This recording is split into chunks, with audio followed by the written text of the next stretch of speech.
Good morning. ഇന്ന് രാവിലെ ഞങ്ങളുടെ ഒരു പ്രഭാത ഭക്ഷണം വാഴയിലക്കകത്ത് ഓട്ടടയെന്ന് പറയും, നല്ല പൾസൻ എന്ന് പറയും. പൾസൻ പണ്ട് കാലങ്ങളിൽ ഉണ്ടാക്കിയതാണ്. ഇപ്പം ഞാനെന്നാ വിചാരിച്ചു എന്നാണ് ഉണ്ടാക്കിയേക്കുന്നത്. മഴക്കാലമായില്ലേ, ഇവിടെ ഒപ്പം അധികമാവുന്നില്ലേ, ഒന്നാമത്തെ ഒരെണ്ണം ഉണ്ടാക്കാമെന്ന് വിചാരിച്ചു.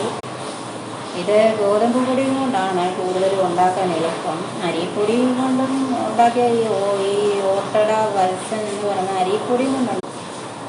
അരിപ്പൊടി കൊണ്ടാണ് വാവട പോലെ ഉണ്ടാക്കണമെങ്കിൽ അത് ആവി വെച്ച് പുഴുങ്ങി വേണം ഉണ്ടാക്കാൻ, എങ്കിലേ അത് ശരിയാകൂ.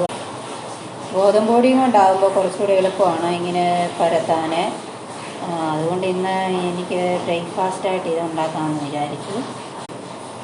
പ്രായം ചെന്നവർക്കൊക്കെ ആണെങ്കിൽ മധുരം വേണ്ട, അതുകൊണ്ട് കുറച്ച് മധുരം വെക്കാൻ 2 ഉണ്ടാക്കാമെന്ന് വിചാരിച്ചു. മധുരം വെക്കുവാണെങ്കിൽ ശർക്കര ഇടാം. അതുപോലെ തന്നെ ഇത് ഉണ്ടാക്കാൻ എന്നുകൊണ്ട് എളുപ്പം ഈ ഓട്ടുരുളിക്കകത്താണ് പണ്ട് കാലങ്ങളിൽ ഉണ്ടാക്കിക്കൊണ്ടിരുന്നത്, അല്ലെ ദോശക്കല്ലിൽ. ഞാൻ ഇപ്പോൾ ഓട്ടുരുളി ഡെയിലി അതുകൊണ്ടാണ് ഞാൻ പിന്നെ അത് തവയിലോട്ടങ്ങ് വെക്കാമെന്ന് വെച്ചു.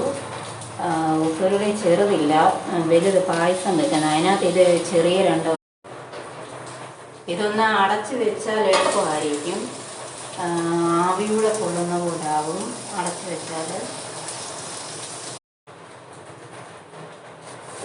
ഇതൊന്ന് ഇങ്ങനെ തിരിച്ചിടുന്ന നല്ലതാണ്. കൈയൊക്കെ കൊള്ളാതൊക്കെ നോക്കണം, ചൂടാവാൻ നോക്കണം.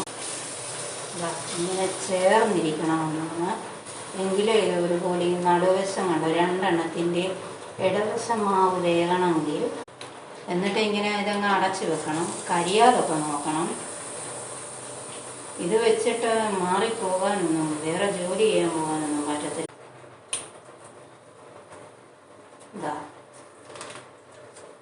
ഇങ്ങനെ ഈ പരുവം നല്ല കുറച്ചുകൂടെ കരിയരുത്, കരിഞ്ഞാൽ പിന്നെ. ഇപ്പോൾ ഇത് കുറവാണ് ഉണ്ടാക്കുന്ന വീടുകളിൽ.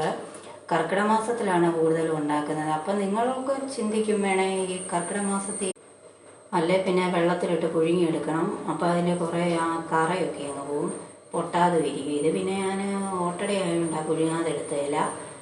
അപ്പോൾ കർക്കിടക മാസത്തിലെന്ന് പറഞ്ഞാൽ മുരിങ്ങയിലയ്ക്ക് മാത്രമേ വിഷാംശമുള്ളൂ. ആ ഇല കർക്കിടക മാസത്തിൽ എടുക്കുകയില്ല. അതുകൊണ്ട് മിക്കവരും കൂടുതലും കർക്കിടക മാസം മഴ അപ്പോൾ അന്നുണ്ടാക്കുന്ന ആഹാരമാണ് ഈ ഓട്ടട. ഇത് സ്വാദുമുണ്ട്. അപ്പോൾ ഓക്കെ, കണ്ടല്ലോ. അപ്പോൾ ഈ പരുവത്തിൽ കരിയാതെ എടുക്കണം. അപ്പോൾ ഓക്കെ.